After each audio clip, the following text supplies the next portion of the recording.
What's up, comic comrades? Are you excited to watch Moon Knight beat people up? Okay, but are you excited to watch Batman beat people up? I know I'm excited for both, but let me tell you why Moon Knight's debut on Disney Plus is way more exhilarating than the newest incarnation of the Dark Knight. You just stay tuned to the end of the video and don't forget to click that like button, subscribe, and smash that notification bell. When Moon Knight first appeared in Werewolf by Night issue 32, his goal was to try and kill the werewolf, the protagonist of the respective comic. It's easy to understand why Moon Knight would try to kill him, what with a werewolf running around, especially after Mark had been manipulated by the enigmatic committee. But even then, the fact that Moon Knight was willing to kill is pretty indicative of his early characterization. Until he received his own comic, Moon Knight was an anti-hero at best, and the more his past was fleshed out, the more readers got a real sense about who Mark Spector was. Still, most of his superhero friends have a hard time rationalizing Moon Knight, considering him too brutal and edgy to be part of their club. Which leads us to Mark Spector's actual beginnings. He wasn't a good guy in his own origin story. Rather, it turns out that before he was Khonshu's emissary delivering vengeance upon those who would wrong the innocent, Mark was in fact a mercenary. Highly trained, he took on many a mission, killing many souls along the way. By no means was he a good man, a decent one maybe, with a reasonable moral compass, but certainly not good. In his origin story, he, Bushman, and Frenchie go hunting after treasure. Bushman's willingness to kill innocents to find said treasure is enough for Mark to question his own loyalties, and fights Bushman, who quote-unquote kills Mark. Upon getting resurrected by Khonshu, Mark decides to change his path, putting the mercenary life behind him, and using his training to do some good. You know, like Batman. Only Batman, like most heroes, started off good and remained good throughout his career. And unlike Batman, who's really just a guy dressed up as a giant bat who gets his kicks beating criminals senseless, Moon Knight actually has superpowers. While he may not be on tier as other street-level heroes like Spider-Man, Mark Spector is still a force to be reckoned with. In optimal conditions, he can lift around 2 tons. His strength varies depending on the phase of the moon, and the added strength makes him extra durable. Additionally, he has a low-level healing factor similar to Iron Fist. He is able to manipulate his chi so he can heal faster. Along with his already impressive fighting skills, Mark has a ridiculous tolerance for pain, as seen when he won a fight immediately after the villain Midnight had rammed his hand into Mark's back and messed with his bones. And to top it all off, he's immune to telepathic assaults. Moon Knight is also a rather dirty fighter, and he's okay with that. Remember, before Mark Spector was Moon Knight, he was a highly trained mercenary and a former heavyweight boxing champion, with additional training in Kung Fu, Judo, and Savate. In his military days, Mark was an expert marksman and proficient with a wide range of weapons. Yet, despite all of his training, Mark isn't the world's greatest fighter.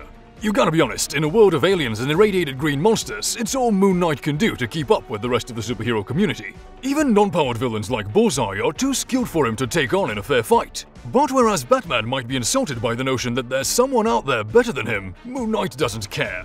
He doesn't need to be the best so long as he gets the job done. He is not driven by guilt, rather Moon Knight is driven by his need to serve his god. When he's not fighting in the name of Khonshu, Mark fights to protect the innocent, if only because someone has to. Unlike Bruce Wayne, driven by his inner demons and the insatiable desire to end all crime to avenge the death of his parents, Moon Knight isn't haunted in such a way. Those close to him, while they haven't had it easy, haven't died. Mark hasn't lost anyone in the way Bruce has. If anything, his biggest struggle is trying to do right by Khonshu, honoring the god who gave him life once more. I, the Moon's Knight of Vengeance, must carry out your luminous will. Are you seriously talking to the moon? As in, the cow jumped over? There is more to the moon than childish stories. Yeah, it's not easy, especially when you throw in Mark's multiple personalities. But even then, Moon Knight does his utmost not to let the past define him. Except for that time Khonshu hunted him as Bushwhacker after Moon Knight murdered him. But it's complicated. As mentioned earlier, Moon Knight worships Khonshu, the Egyptian god of the moon. After Mark got killed by Bushwhacker in Egypt, his body was brought into a pyramid where it was laid under a statue of Khonshu. Somehow, probably through divine intervention, Spector was brought back to life. Since then, he has spent the rest of his days serving his lord, fighting in the name of said deity, and doing his best to protect those who travel at night. On the flip side, Batman struggles to believe in the supernatural, much less be willing to pray to a god for assistance. You could say Moon Knight is more open to the idea of the impossible. He doesn't need a clear explanation of what's happening. He is willing to accept the unexplainable, whereas Batman needs an answer for everything. Moving on. Whereas Batman maintains the same approach over and over again as seen with the Robins he's hired over the years, Moon Knight learns from his mistakes. Despite Jason Todd's murder by the Joker during the iconic Death in the Family arc and Stephanie Brown's own quote-unquote death as yet another Robin, Batman keeps taking sidekicks under his wing. Recently, Tim Drake was believed dead, but Batman keeps training proteges, hoping things will pan out differently. Moon Knight failed with his sidekick Midnight, and since then he has learned the error of his ways, never taking another sidekick again. Hey, it probably helped inform the decision once Midnight returned and attempted to murder him, I'm just saying. While Batman might see himself as a pragmatic being, he's led more by his emotions than he's willing to admit, consistently needing someone to fill the void of sidekick. Moon Knight simply needs his friend Jean-Paul Duchamp, aka Frenchie, to drive him and pilot the Mooncopter. Otherwise, he's okay going it solo.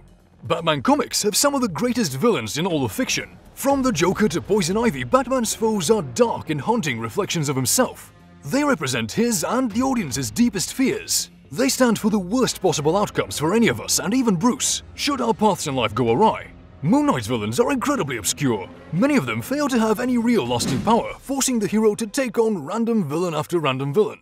Even the casual comic book reader would have difficulty coming up with a Moon Knight baddie, much less someone unfamiliar with comics. Aside from Raoul Bushman, Moon Knight's most famous villain, Mark typically deals with whatever flavor of the month bad guy comes his way. Whereas Batman likes blending into the shadows, striking fear into his enemies by first instilling them with an overwhelming sense of dread and creeping paranoia, Moon Knight's approach is on the complete opposite side of the spectrum. Batman protects Gotham City. It's his home. The Dark Knight knows literally every nook and cranny of the nightmarish dreamscape that is Gotham, and he would do nearly anything to protect it and the civilians who inhabit it. No matter the crisis, even if the world is ending, Batman's first priority is Gotham City. Moon Knight isn't nearly as territorial as the Cape Crusader. Within the city of New York, many superheroes have their own little niches. Daredevil has Hell's Kitchen, Luke Cage has Harlem, etc. Moon Knight feels no particular allegiance to any specific area. He goes wherever the job takes him, and thinks nothing of it. He doesn't try to protect all of New York City, perfectly aware that there are other heroes more than up for the task. He's fine with fighting villainy in the gutters, the filth that other superheroes overlook. Batman has time-traveled, fought gods, crossed the breaches between dimensions, and even fought sharks a couple of times. Despite being a quote-unquote normal man, Batman is anything but. These days, there is little Batman cannot do, and even fewer foes he cannot defeat. Moon Knight, no matter who's writing the character, finds himself dealing more with street-level urban crime. Occasionally he'll take on something supernatural like ghosts and werewolves, but they make sense for his character given he regularly has conversations with the Moon God. Even so, Moon Knight's never time-traveled. He hates fighting superpowered beings. He sticks primarily to the fights that concern him, and the fights he thinks he can win. Unlike Batman, Moon Knight is not unbeatable. Depending on who's writing the character, Moon Knight has anywhere from 1 to 10 personalities. In the old days, his disguises, Steve Grant and Jake Lockley, were just that, disguises. Mark Spector knew the difference between himself and his other identities. Over the years, writers have enjoyed toying with the notion that Moon Knight is just freaking crazy and the personalities are all in his head. That's nothing compared to Batman, however. During the Silver Age especially, Batman had dozens of different colored outfits, and each time he wore one, like the zebra costume or the pink costume, his personality would become altered. Not to mention his other identity as Matches Malone, the disguise he uses to infiltrate villain lairs, and even his persona of the Batman of Zur-En-Arrh, one of the craziest personalities in all of comics. If you're unfamiliar with that Batman flavor of insanity, be sure to look it up. Batman surrounds himself with the best of the best. From Dick Grayson to Alfred Pennyworth, all of his supporting cast is made up of highly skilled individuals. Even Commissioner Gordon, despite his chain-smoking, is incredibly talented at his job, helping out Batman a many number of times. Every person in Batman's life is incredible at either martial arts, technology, subterfuge, medicine, or a combination of all of the above. Then there is Moon Knight and his friends. Moon Knight surrounds himself with a homeless man, a waitress, an archaeologist, and an aged retired mercenary. Sure, Marlene, the archaeologist and on-again, off-again love interest, can hold her own in a fight, while Frenchie flies the Mooncopter and is there to assist Moon Knight. But Mark hates being assisted and so pretty much keeps them at arm's length. If anything, Moon Knight's entourage serves to boost him up emotionally, helping him when he falls and reminding him of his heroism. In other news, contrary to what Batman would have you believe, he is not such a loner brooding on top of gargoyles as you might think. He's been a member of numerous teams, the Justice League International, the Outsiders, and the Justice League of America, to name a few. If there is a team made up of major superhero players, you can bet your batarangs that Batman is on it, or at least involved with said team in some way. Moon Knight actively stays away from super teams, and very few heroes actually want them on theirs. Considered crazy and volatile, Moon Knight has only been part of the Secret Avengers and the West Coast Avengers, and in both cases, he didn't stick around for long. Moon Knight likes being alone, and if he had it his way, he'd probably never deal with other superheroes.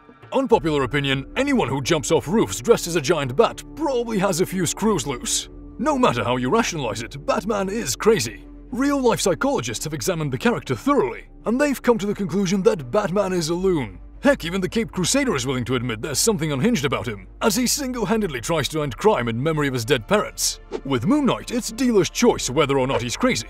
It depends on the reader.